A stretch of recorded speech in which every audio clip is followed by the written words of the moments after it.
Sebagaimana disampaikan Bapak Presiden dalam pidato di hadapan DPR dan DPD beberapa hari lalu pada tanggal 16 Agustus disampaikan bahwa ada kenaikan gaji pokok dan juga pensiunan pokok untuk ASN, TNI Polri, dan pensiunan. Jadi kali ini penyesuaian yang diusulkan dalam RAPBN 2024 adalah kenaikan atau penyesuaian untuk gaji pokok ASN, anggota TNI, Polri, dan pensiunan. Nah, untuk tunjangan kita sendiri agak berbeda mekanismenya. Tunjangan kinerja mekanismenya berdasarkan asesmen atau penilaian pencapaian indikator, kriteria, dan lain-lain.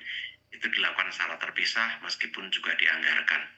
Nah, untuk tahun 2024 nanti mekanismenya setelah ini akan dibahas RUU APBN 2024 bersama dengan DPR.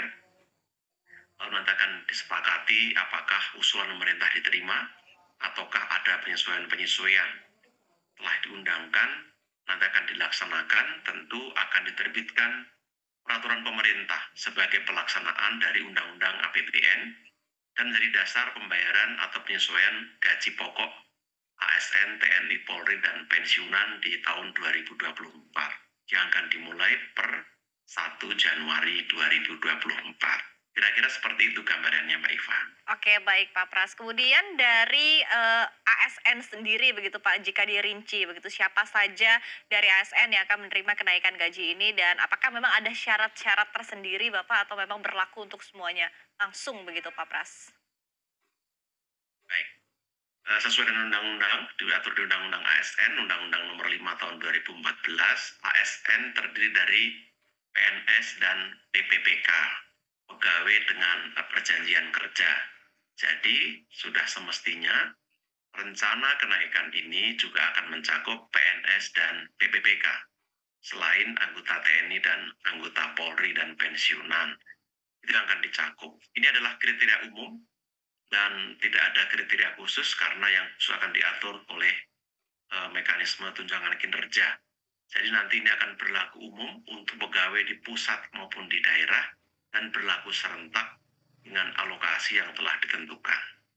Oke, baik. Artinya memang berlaku juga begitu ya Pak untuk pegawai pemerintah dengan perjanjian kerja atau PPPK begitu ya. Nah, kemudian di satu sisi tadi Anda juga sempat menyebutkan begitu bahwa untuk kenaikan tunjangan kinerja ini juga akan berlaku mekanisme tersendiri begitu Pak. Tapi apakah memang waktunya akan bersamaan atau nanti akan dijeda terlebih dahulu Pak Pras?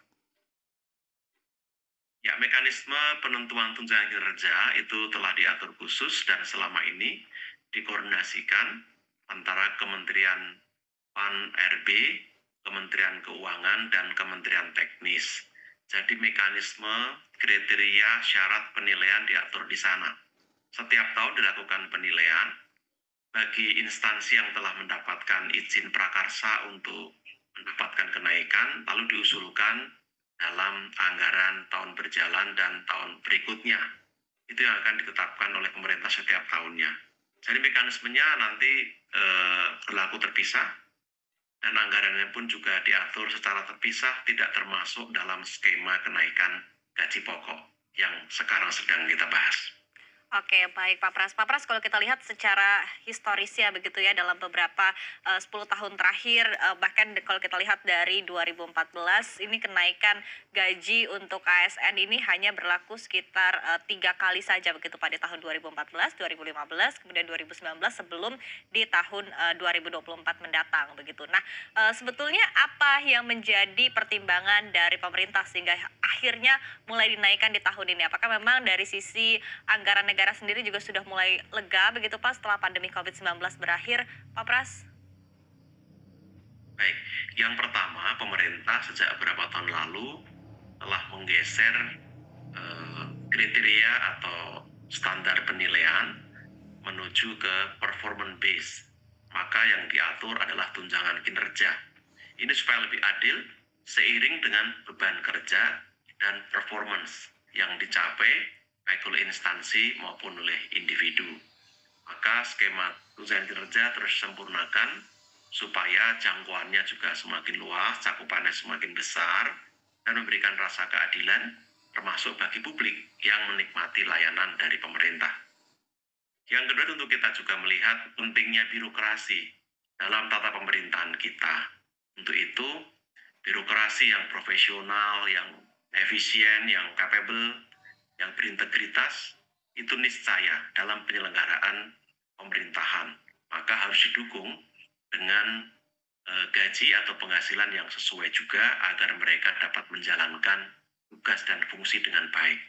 Itulah kenapa gaji pokok juga disesuaikan. Penyesuaian tidak dilakukan tiap tahun tapi secara berkala karena menyesuaikan dengan indeks biaya hidup yang juga naik. Tadi Mbak Iva sampaikan betul sekali, seiring dengan penanganan pandemi, ekonomi sudah pulih dan bergeliat kembali. Kita dapat berikan apresiasi lebih baik kepada para ASN, anggota TNI dan juga anggota Polri serta pensiunan. Harapannya ini menjadi insentif, menjadi pendorong, menambah semangat agar mereka bisa berkinerja lebih baik, termasuk juga mendeliver layanan publik yang baik, sehingga masyarakat pada gilirannya juga akan diuntungkan